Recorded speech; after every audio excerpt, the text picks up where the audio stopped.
ಅದೇ ಮುಂದೆ ಹೋಗಿ ರೈಟ್ ತೊಗೋಬೇಕು. ರೈಟ್ ತೊಗೊಂಡ್ರೆ ಒಂದು 200 ಮೀಟರ್ಸಲ್ಲಿ ಲೇಕು ಇದೆ. ನಮ್ಮ ಅಗ್ರಾ ಲೇಕ್ ಇದೆ.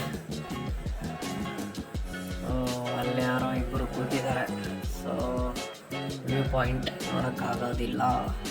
ಅವರು ನೋಡಿದ್ರೆ ಹೋಗೋ ಲಕ್ಷಣವೂ ಕಾಣ್ತಿಲ್ಲ. ನಾವಿಲ್ಲೇ ನೋಡ್ಕೊಂಡು ಹೋಗ್ಬೇಕಷ್ಟೆ. ಓಹ್, ಇಲ್ಲಿ ಯಾರೋ 4 ಜನ ಕೂತಿದ್ದಾರೆ. ಇವರೇನೋ ಗ್ರೂಪ್ ಡಿಸ್ಕಷನಲ್ಲಿ ಇದ್ದಾರೆ ಬಿಡು. ಅವ್ರನ್ನ ಯಾಕೆ ಡಿಸ್ಟರ್ಬ್ ಮಾಡೋದು, ನಾವು ಹೋಗೋಣ ಬಿಡು. ಆಫ್ ರೋಡ್ ಮತ್ತು ಆಫ್ ರೋಡು ಸ್ವಲ್ಪ ಹೊತ್ತು ವೆಯ್ಟ್ ಮಾಡೋಣ. 3 ಜನ ಅಂಕಲ್ಸ್ ರೂಟ್ ಹೇಳ್ದಾಗೆ ಅಂದ್ಕೊಂಡೆ ದಾರಿ ತಪ್ತೀವಿ ಅಂತ.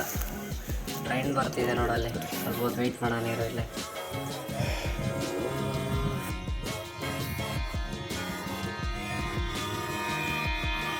ಟ್ರ್ಯಾಕಲ್ಲೇ ನಡ್ಕೊಂಡು ಹೋಗೋಣ.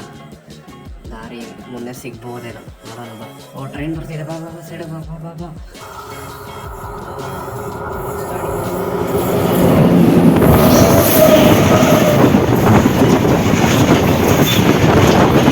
ತಗೊಂಡ್ಬಿಡ್ತಿದ್ದೆ. ಫೈನಲ್ಲಿ ಯಾವುದೋ ದಾರಿ ಸಿಗ್ತಾವೆ, ಹುಡ್ಕೊಂಡು ಹೋಗೋಣ ಬಾ. ಮೈಸೂರು ರೋಡ್ ಬರ್ತಿದೆ ಹತ್ತಿರದಲ್ಲೇ. ಮೈಸೂರು ರೋಡ್ಗೆ ಹೋಗೋಣ. ನೋಡೋ, ಇನ್ನೊಂದು 4 ಕಿಲೋಮೀಟ್ರ್ ಲೇಟ್ ಸಿಗುತ್ತೆ. ಬಾ, ಸ್ಪೀಡಾಗಿ ಹೋಗ್ಬೇಡ, ಬೇಗ ಹೋಗೋಣ. ಟೈಮ್ ಆಗ್ತಿದೆ,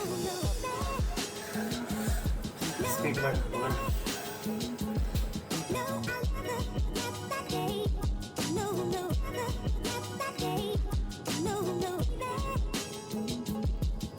ಲೇಕ್ ಮಾತ್ರ ಸಖತ್ತಾಗಿದೆ. ತಾವರೆ ಹೂವು ಲೇಕು ಗ್ರೀನಾಗಿದೆ.